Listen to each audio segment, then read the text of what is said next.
In the early 18th century, one of the greatest composers of the age formed a unique creative relationship with a group of women that lasted for 36 years.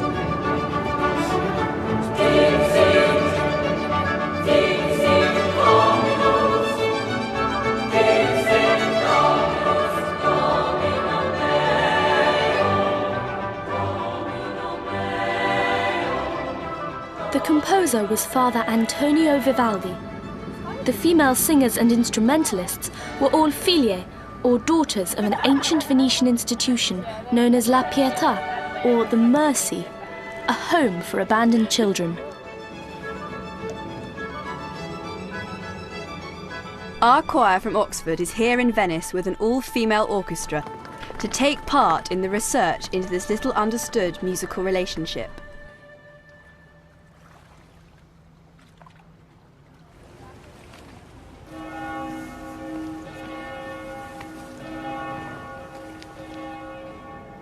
The purpose of our trip to Venice is to help road test new discoveries about the Pietà.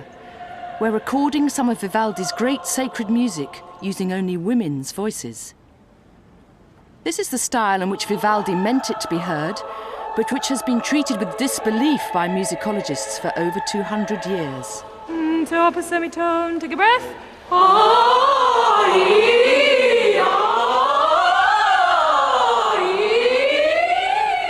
Our inspiration and the woman behind this research is Mickey White. I want to give you a very, very special welcome. Special welcome to those who have been before, and a special welcome to those who have never been here before. We are pioneers in Vivaldi's music. All of you represent the musicians of the Pietà, and they came in as babies, and most of them stayed all their lives, and there was a very, very special relationship between Vivaldi and these women. What he understood was their position, because all of you were dumped, that you were all unwanted. And when you're unwanted, you're more vulnerable, you're more sensitive, and he understood that. And that's why he wrote in the way that he wrote. So he gave all of you a chance to star. And that's the important thing about Vivaldi's music, written for the Pietà.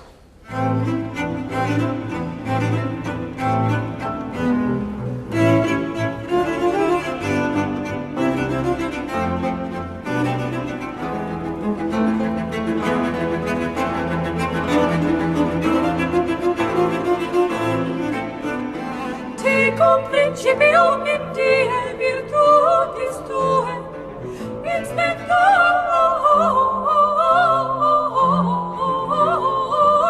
sanctorum,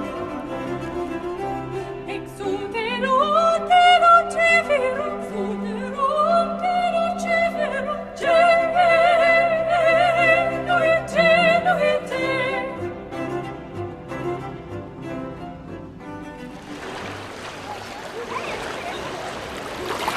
Everybody visiting Venice comes here to St. Mark's Square, although for some reason today there are a lot fewer tourists than normal. In the 18th century, wealthy travellers, mostly men, came from all over Europe to this strange, mythical floating city to enjoy a combination of culture and sex. Venice in those days had a well-deserved reputation for licentious behaviour, and in fact St. Mark's Square was a pimp's paradise. Inevitably, this sex industry had social consequences. There was a relentless flood of unwanted babies, some of whom were severely blighted by deformities caused by syphilis. And tragically, it was not unknown for some infants to end up being dropped discreetly in the canal. Fortunately, there was an alternative open to any woman who, for whatever reason, was unable to take care of her newborn child. Since the Middle Ages, Venice had developed a group of 4 great institutions, or ospedale, which formed a charitable welfare system for the city.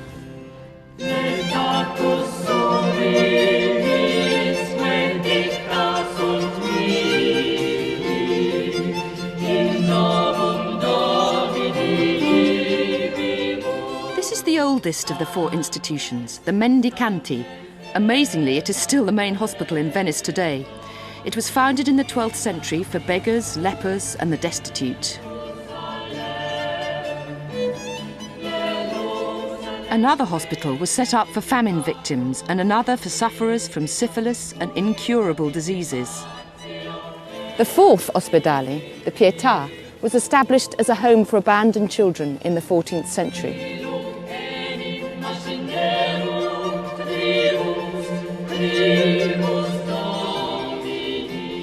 Elsie Arnold is a Venetian historian and a friend of Mickey White's who lives in Oxford. So can you tell us, what were the ospedali and what was their role? The role was they were hospitals. They were everything. They were orphanages, schools, hospitals, old people's homes.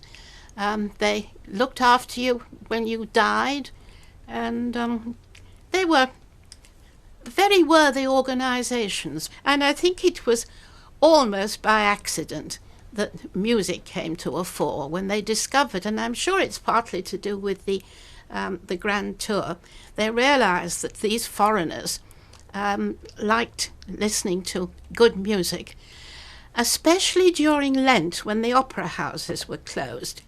Gloria, Gloria, Gloria, Gloria, in excelsis Deo. In the early 1700s, after a heavy bout of debauchery, the wealthy tourists came to the great churches of the city to ease their guilt and listen to some of the finest music in Europe.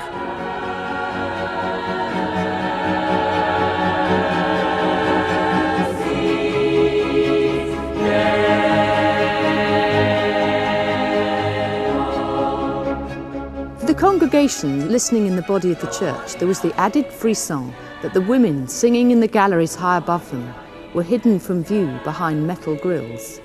This allowed the audience only an opaque silhouette of the choir producing the heavenly sounds.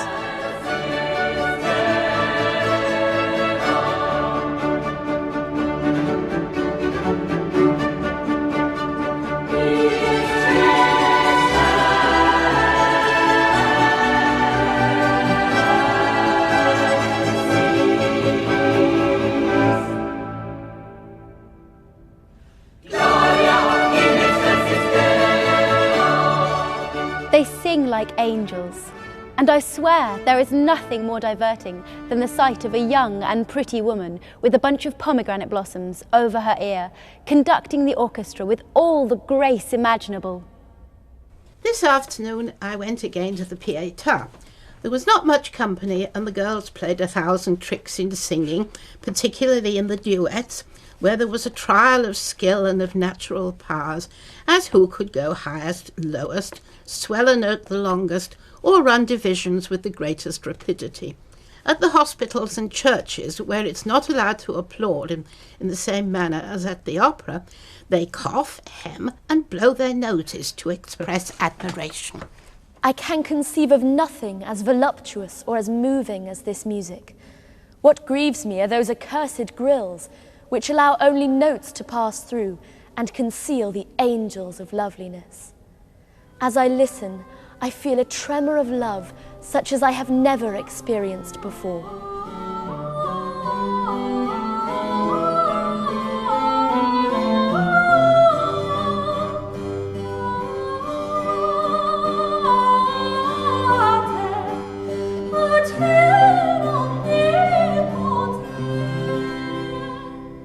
Who were these extraordinary musicians behind the grills?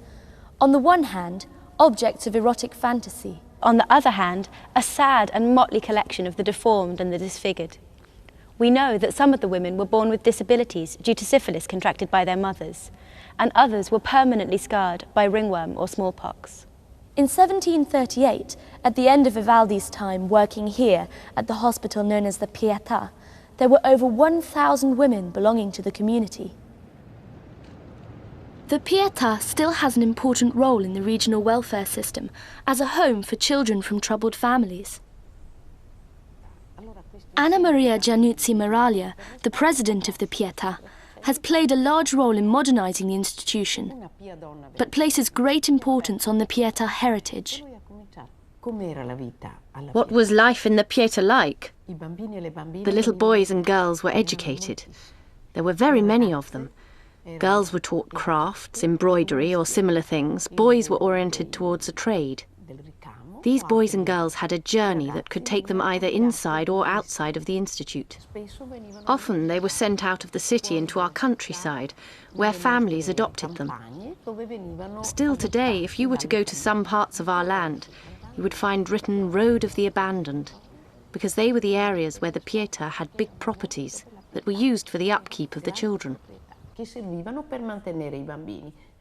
In Vivaldi's period, the Pietà girls, the so-called fili di coro, played instruments and sang. Some of them became very important and renowned throughout the whole of Europe. Some maestri or teachers wrote music for them.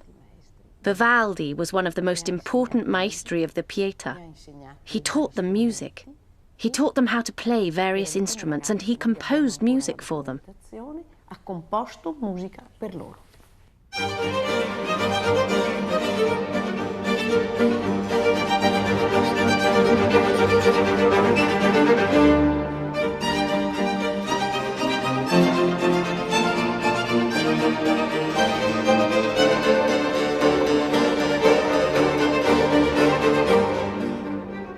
When you first meet Mickey, you can't help wondering how she ended up living in Venice, working on this historical research. I'm naturally a photographer. I came to Venice with my 2 cats. There was this pull to come here, but I didn't know why. When I read about Vivaldi, it wasn't like reading a book. It was like meeting a person. I wanted to know some more because what I read in the books didn't quite fit. I got this nagging feeling that I want to do some research.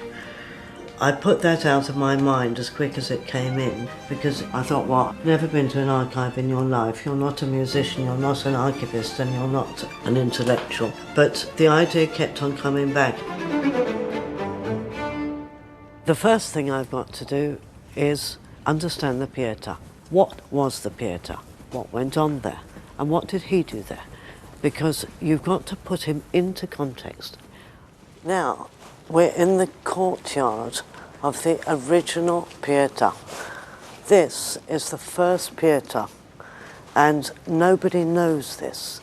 It was founded in 1346 by Pietro di Assisi, a Franciscan monk who was so disgusted at seeing all the children lying in the road that he founded this little house here.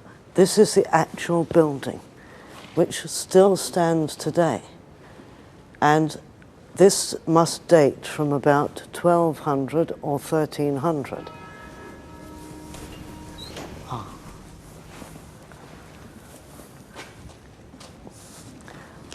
Lei è collegata con questa casetta qui. Si può venire a vedere. Dentro? Sì. Sei un meraviglia. Si entra di qui. Questa porta qui. I was so excited. I'd never been inside the little Pietà before. I wasn't even sure if anyone lived there.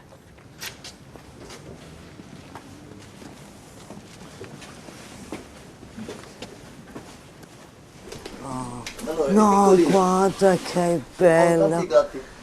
Oh, favoloso. Ha una siamese. No, guarda, siamo proprio... Ecco, we are in the original Pietà. Because we are... That's it. We're in it. No.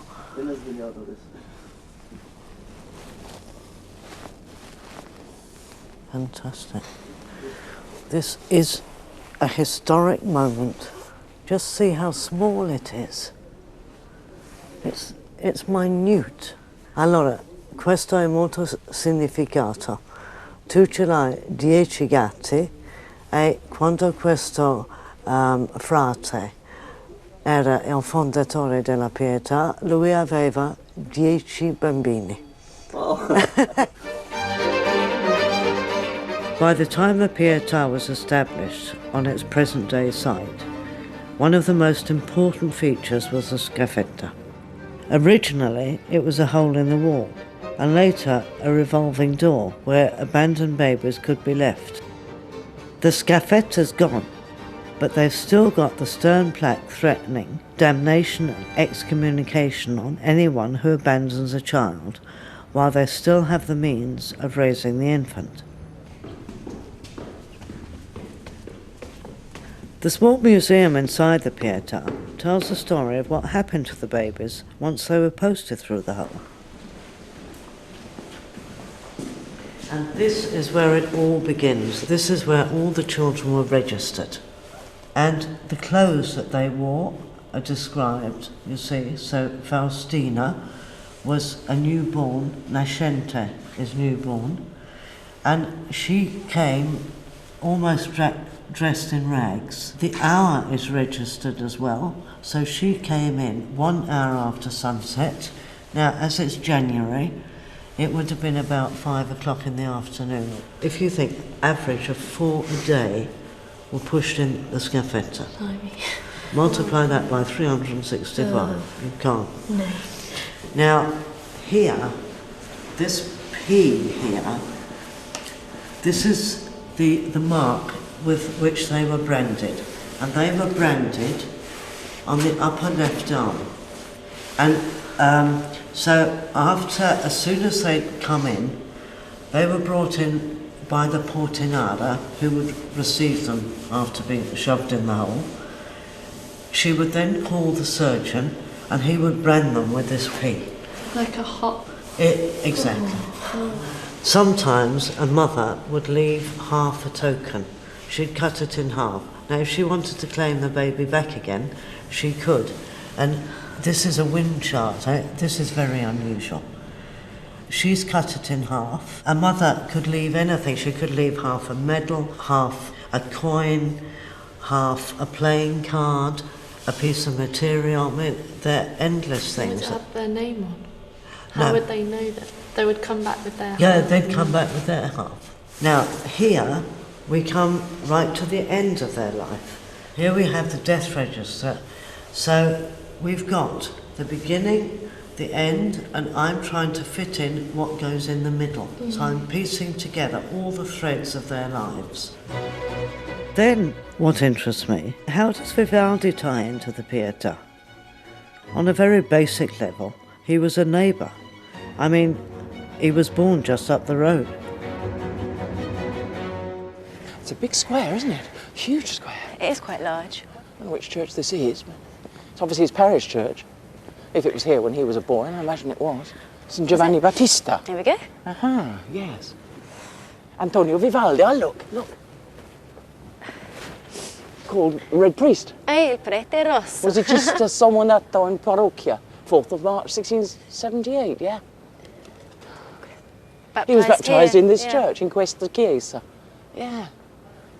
Vivaldi was born and brought up in this square, or campo, which is literally 2 minutes' walk away from the Pietà. He must have played here throughout his childhood. His father, Giovanni, was a professional violinist who played in the Doge's chapel at St. Mark's Square. He also taught at one of the ospedali. Giovanni Battista Vivaldi had red hair, and so did his son. Antonio started training for the priesthood when he was 15 years of age, and he was known as Il Prete Rosso, the Red Priest, because of the colour of his hair. Vivaldi trained as a priest for 10 years, but after only 3 years of being ordained, he found himself unable to continue saying Mass on account of bad health. His own description was a tightness of the chest, which led many people to believe that he was a severe asthmatic. In 1703, he was hired as a violin teacher at the Pietà, where he worked on and off for 36 years until 1740, the year before he died.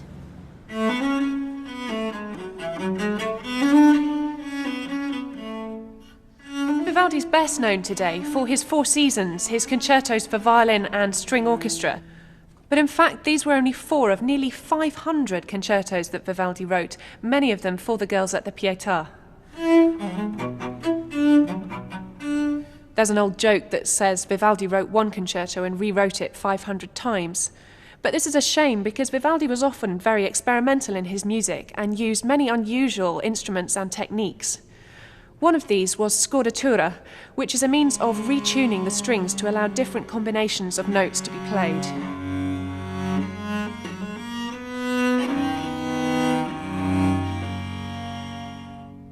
Vivaldi's position at the Pietà gave him an ideal opportunity to experiment with using different combinations of instruments. He wrote several concertos for small groups of soloists plus orchestra, which gave each of the girls a chance to shine.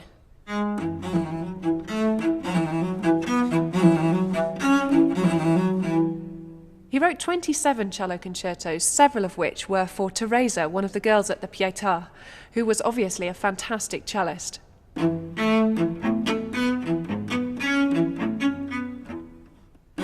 He also wrote 9 sonatas for the cello, which is still popular today with both amateur and professional players.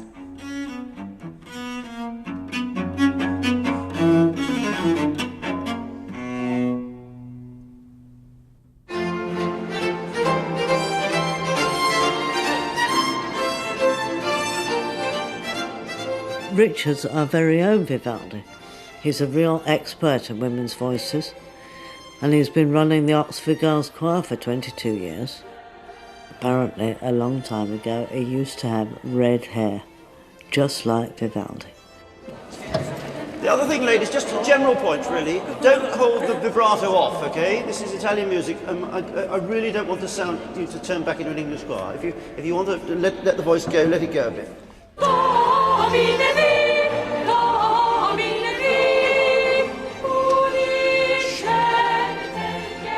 This is new territory for all of us. We're only just beginning to discover what is possible. And so with Mickey's help, I intend to carry this project forward to the future. I wanted to get people together to practice the music, to understand the context of the music, and to be unafraid to put their own personality into what they were doing. If we listen to Dixit Dominus, for example, which is one of the Vesper Psalms, we do hear a certain brilliance and a certain vibrancy of sound, which you would not get with a typical English choir.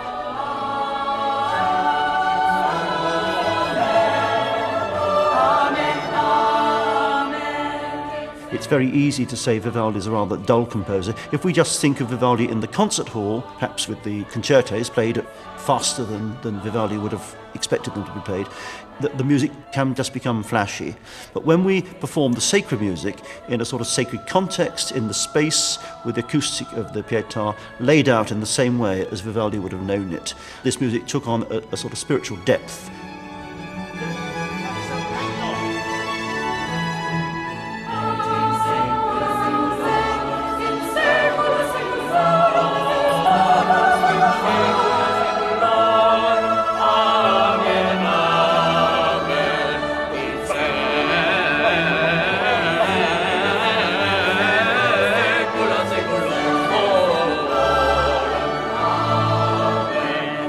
One of Mickey's great achievements has been to unearth the names and characters of women from the Pietà. Her painstaking detective work has so far revealed 140 women who studied under Vivaldi. Famous musicians like Anna Maria the violinist, Apollonia the singer, and characters with names like Chiara, Meneghina, Samaritana and Pellegrina. Slowly, she is piecing together tiny details of their lives to give a sense of the personalities for whom Vivaldi composed.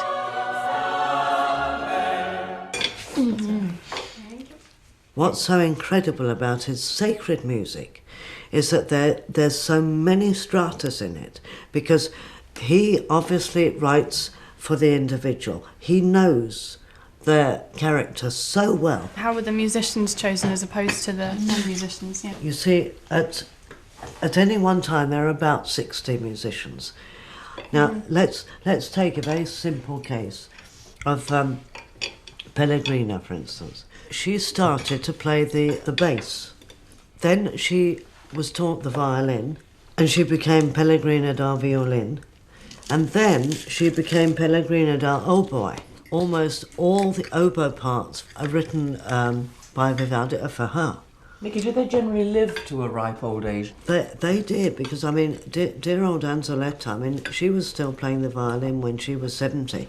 Pellegrina played the oboe when she was 62, but after that she played the violin to the age of 77. Do you know why? Because she didn't have any teeth. Well, I asked one of the orchestra, you know, the nice girl that played the oboe, I said, can you play the oboe without any teeth? And she said, no. These women, they were real tough cookies. They were fabulous. And they worked so hard. Anna Maria played the cello, the theorbo, the mandolin, the lute, the harpsichord, the oboe, it goes on forever. Apollonia, on the other hand, who was a soprano, she is one of the very few that didn't play an instrument. Was there a reason, does it say? I think she was such a brilliant singer that probably Vivaldi didn't let her do anything else. Someone like Anna Maria or Apollonia became superstars. They were known all over Europe. Look, here, leading the way, like the leader of her troops, comes Anna Maria, the incarnation of goodness and beauty.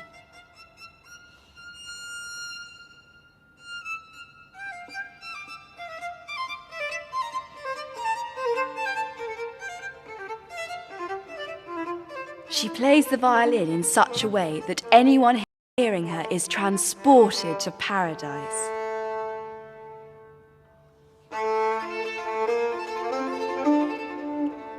She is beautiful. She has fair hair, rosy cheeks, a snow-white breast, fiery eyes, and noble features.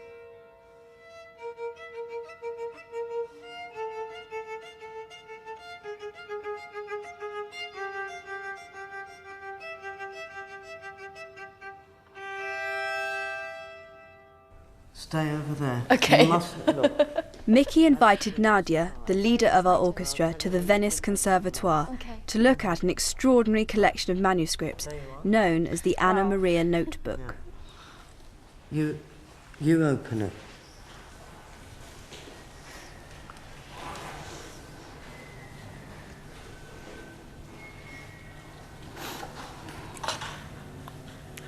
Gosh, that's amazing.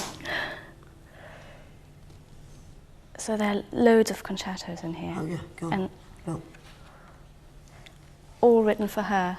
And they don't look easy. No. Anna Maria was born in 1696, and when she was 16, Vivaldi bought her a violin. He bought one for her and one for Bernardina at the same time. And he paid 20 ducats for her violin and 12 for Bernardina's. 20 ducats was more than 3 months' pay for him. Yeah. And she was only 16 at the time. And then, you know, she was a megastar. People used to come from far and wide to hear her. But, I mean, Nadja, looking at this, you can tell what sort of player she must have been. Yeah, it's lots of double stops and very virtuoso. What is double stopping? Well, it's basically when you play two notes on two different strings. Oh, I see. Or you play chords or stuff. Like these are like all two voices basically. Oh, I see. And you play it at the same time. But the violin originally was only a melody instrument. Oh, I see. Only the very best. Oh, I see. It was it was very hard. I mean, still it's hard to play, but it's more common now. You can tell from this that she must have been an amazing player. Yeah. Definitely. Yeah. Well, come on, you'll have to learn these. I'd love to.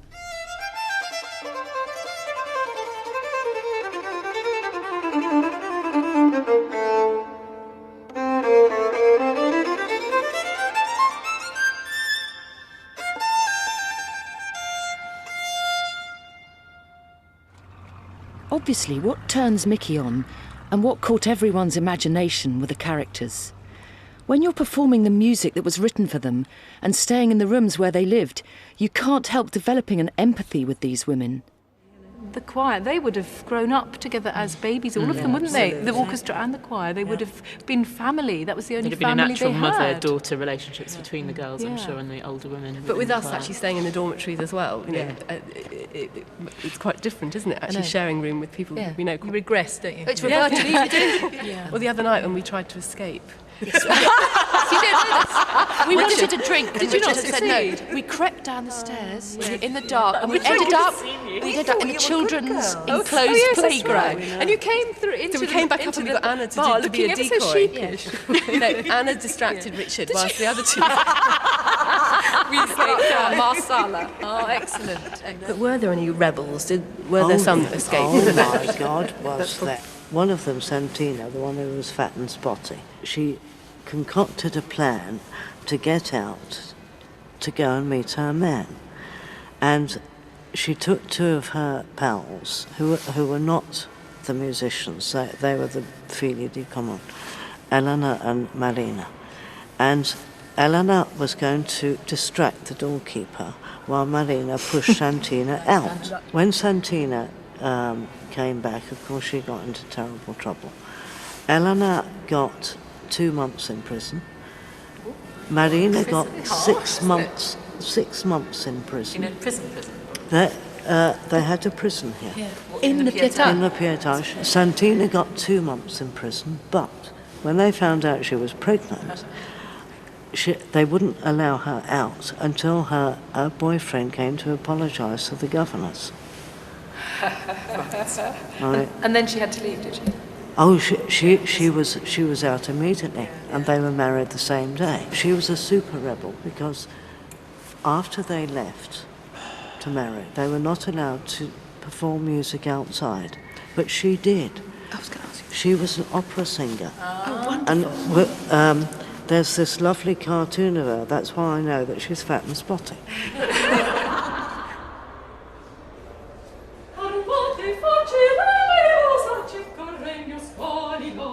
Pizza! Mickey, can you just direct that over here? What note do we start on? F sharp. Go. No. Sorry. No. Hang on, we've got a tenor. Woohoo! And there's a bass coming. But my music's in the church. Musicologists and historians have wondered for years about how Vivaldi's music was performed in the Pietà. In particular, who sung tenor and bass parts. Nobody could believe that women were capable of singing such a low range, despite the fact that in the Pietà archive there was a woman named Anna del Basso. Aha, here she is. Bassi. Bassa. Bassi. Bassa. Basso, basso. Bassa, you're a girl. You're a girl. Donne Quoniam. Oh, that.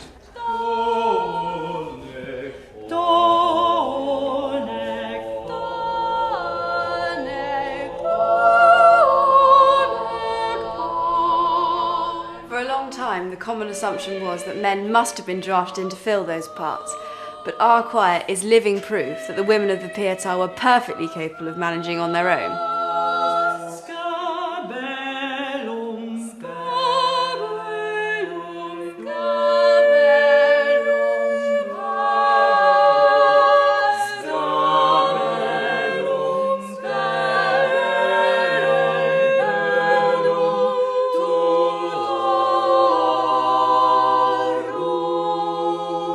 The more I looked at Vivaldi's music in conjunction with Mickey's research, the more I thought that her hunch that this was performed entirely by a choir of women was correct. Lots of people have said, you know, there couldn't have been women singing bass. The bass parts were played on cellos and double basses. There were no women singing bass. Or they had men singing bass who were hidden or were members of staff, you know, who took a sort of minor role in the operation. Or they said, well, actually, the bass part was transposed up an octave, which is plausible. But the clincher for us was Mickey's research that the bass part was actually sung at pitch by one named person called Anna del Basso. There is also another woman who we can't quite identify who we think was a bass. I started looking around for women who could sing low. I was sure that there were such people. We tried 2 or 3 people, and then we met Margaret Jackson Roberts, who's got a very deep and powerful voice. We were rehearsing Vivaldi Gloria, and and there's a movement that went bom, bom, bom at the end, and she said to me in the middle of rehearsal, "Would you like a bottomy?" And she sang bom, bom, and I can't sing the bottomy. It's that note.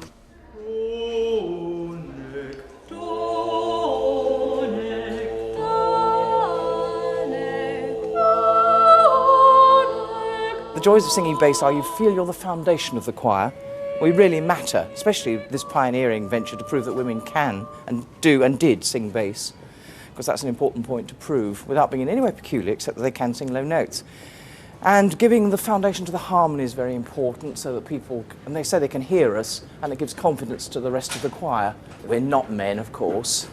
We produce our own particular timbre, as I suppose female tenors do as well. Personally, I think it's very convincing. After half an hour of singing with our choir in the Pietà, it seemed as if this is how it should be done, and there's no reason to think that anyone should do it any other way. I think it's a bit like going to Venice and seeing the canals, and after half an hour you can't imagine why any town has got roads. And it's the same with Vivaldi's music. One can't imagine why men would have been needed.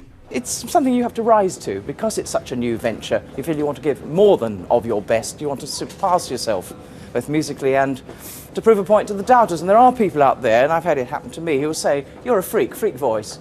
A case in point where we hear the low voices is the Gloria Patri of the Dixit Dominus, the penultimate movement, which is a trio for bass, tenor and alto, and we hear them coming in that order. And here we clearly hear the sonority of the low voices, and that's the closest I think we get to solo writing for bass. Gloria Patri, Patri et Filio et Spiritu Sancto. Gloria Patri, Patri et Filio et Spiritu Sancto, et Spiritui Sancto.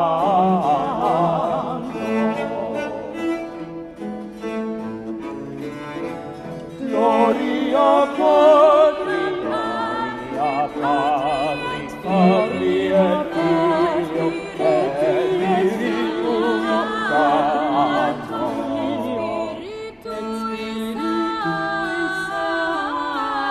Et Spiritui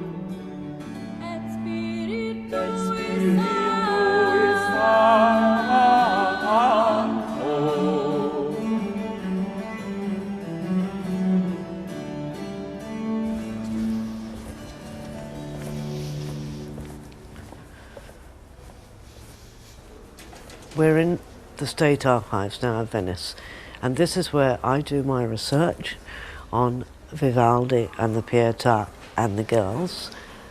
This archive is one of the most important in Italy.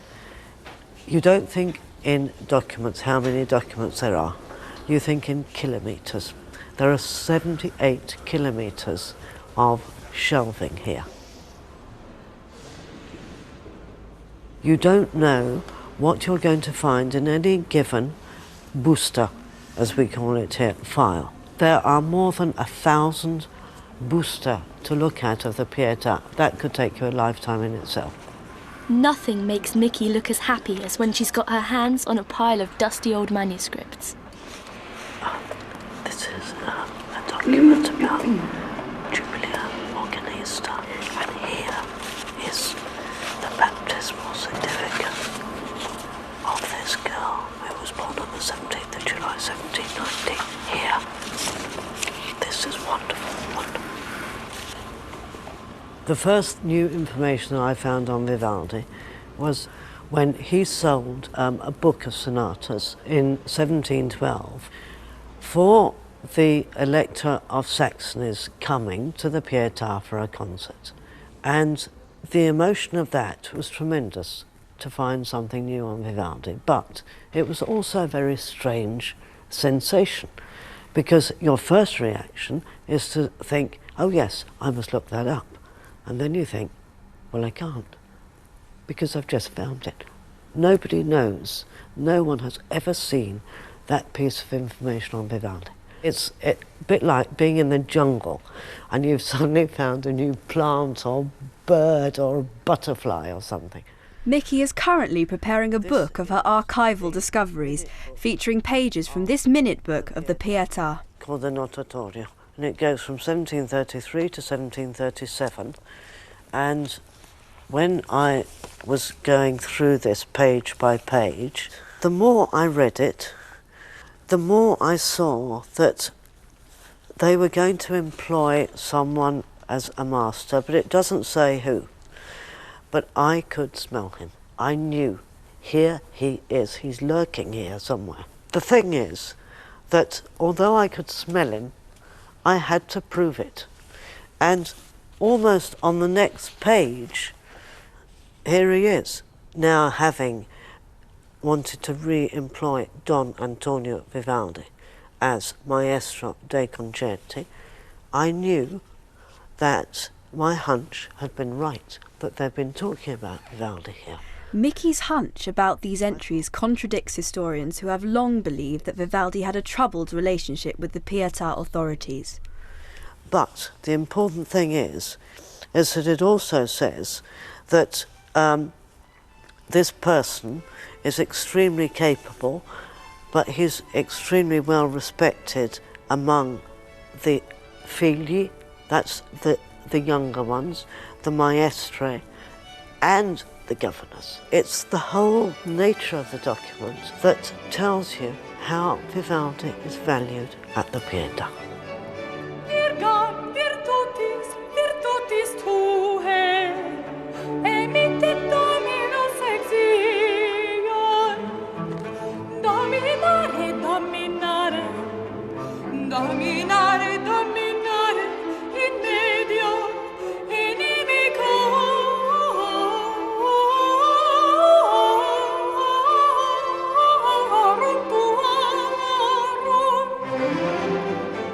This fabulous painting of Venice shows the old pink Pietà church.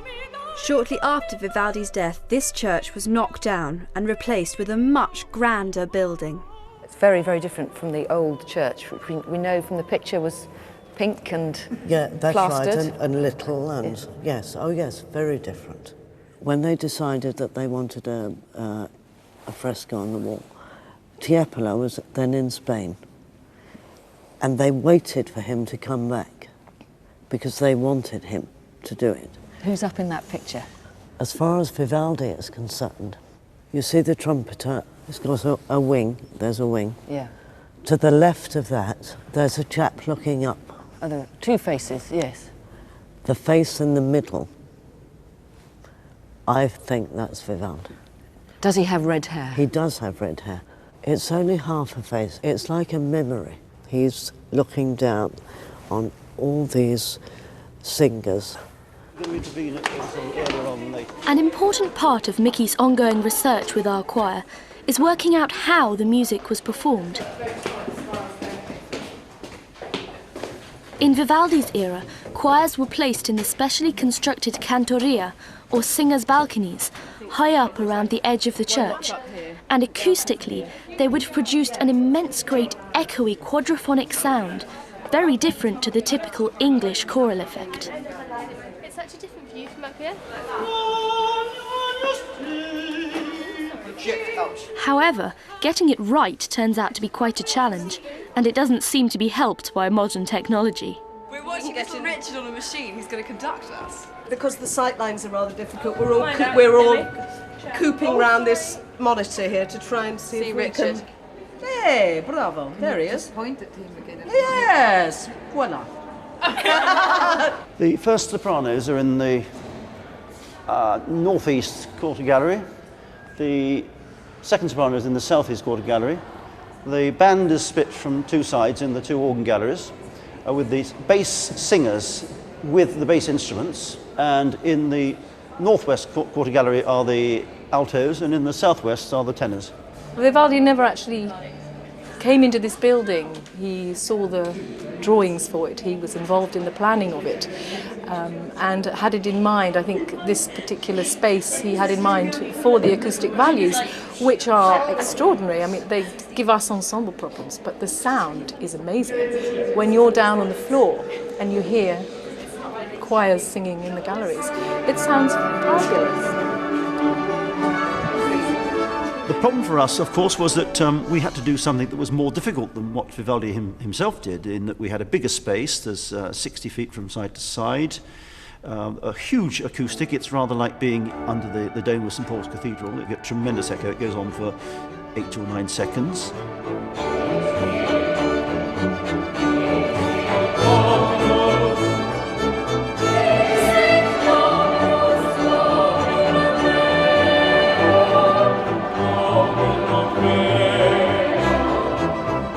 It's work in progress as far as I'm concerned. I want to go further with this. I want to do more experiments.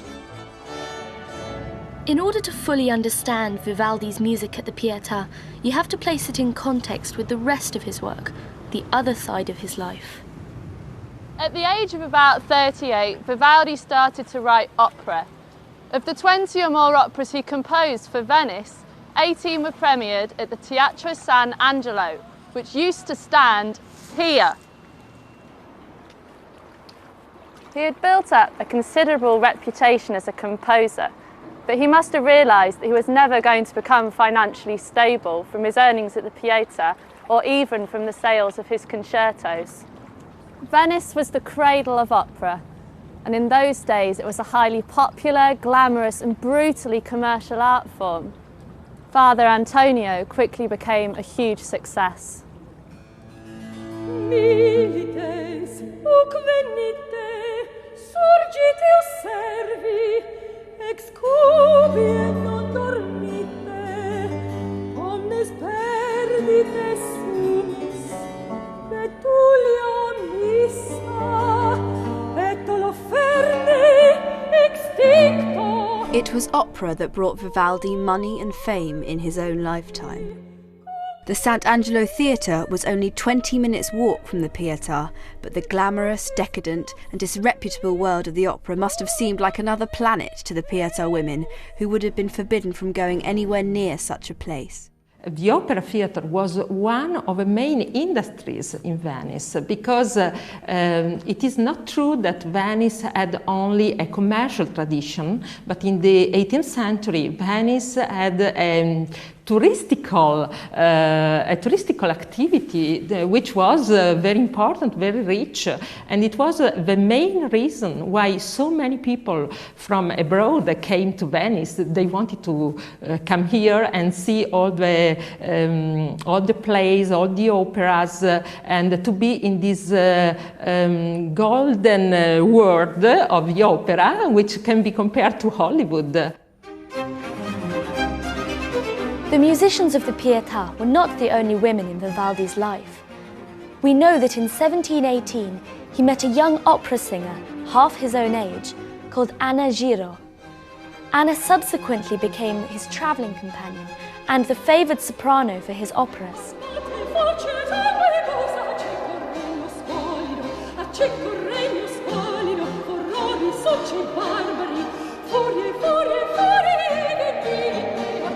Anna Giro was a good singer, but she was said to be more than a singer, a good actress, and she had a lot of success too. And she had also this relationship with Vivaldi, but we have no evidence that we were lovers. Their relationship was certainly a subject of rumour, but in a letter responding to an accusing cardinal, Vivaldi vigorously denies any impropriety, and no wonder, he'd have been in serious trouble. But for the women of the Pietà who worked with Vivaldi, there must at least have been a curiosity about this other operatic side of his life.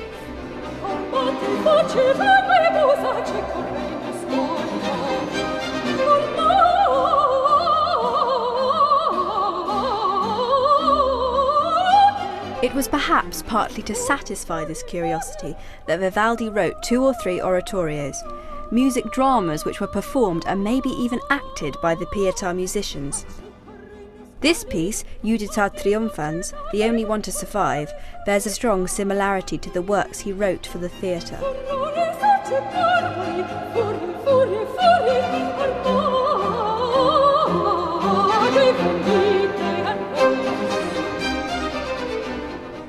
You've got a simplicity here, a spirituality that I'm sure you didn't have in the opera life, because the opera was all commercial. Okay, the opera musicians were good, but there was a different spirit here. And presumably they had never been to the opera. Exactly, and do you know, I wouldn't be at all surprised that if he felt that. So he put sort of operatic writing into the sacred music so that they could experience this, but in giving glory to God at the same time.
Some people said that maybe this institute should have been closed down because it no longer carried out the job it had been set up to do. So close it or change it, that was the question. Now we have reorganized our services in a thoroughly modern way in order to meet the social needs of today. We have 5 different communities caring for children and helping repair families in crisis.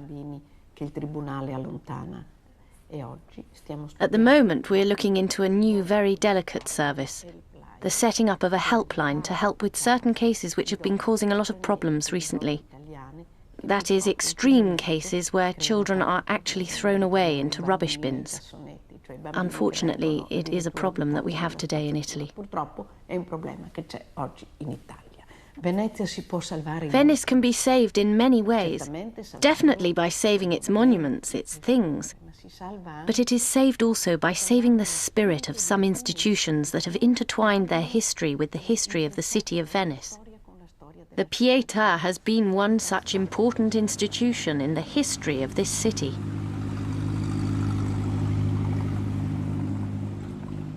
Can I tell you one more thing? Now, you see, Nancy Jane, these. This is where our fili are buried. So Maria Bolognese is under here. They buried them under the church floor? Oh, yeah. Yeah. They're all under here. Anna Maria's under here. I found a lovely document about the burial service, that they had 6 candles round the coffin. It's rather nice to think that Anna Maria and Maria Bolognese, they're still here.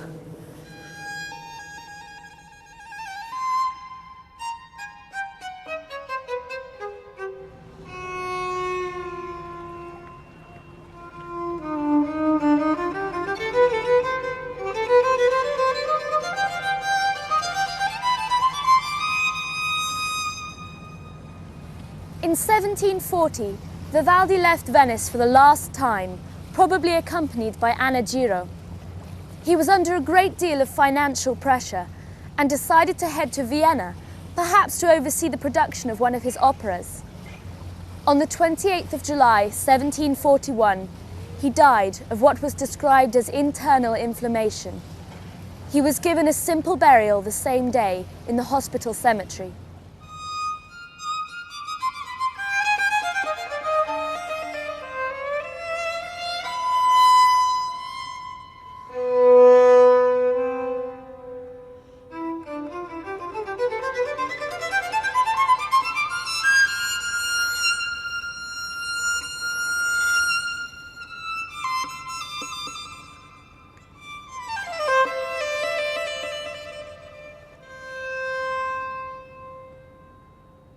The Pietà music tradition continued after Vivaldi, but 20 years after his death, Charles Burney, visiting Venice, commented that the Pietà was not what it had been musically.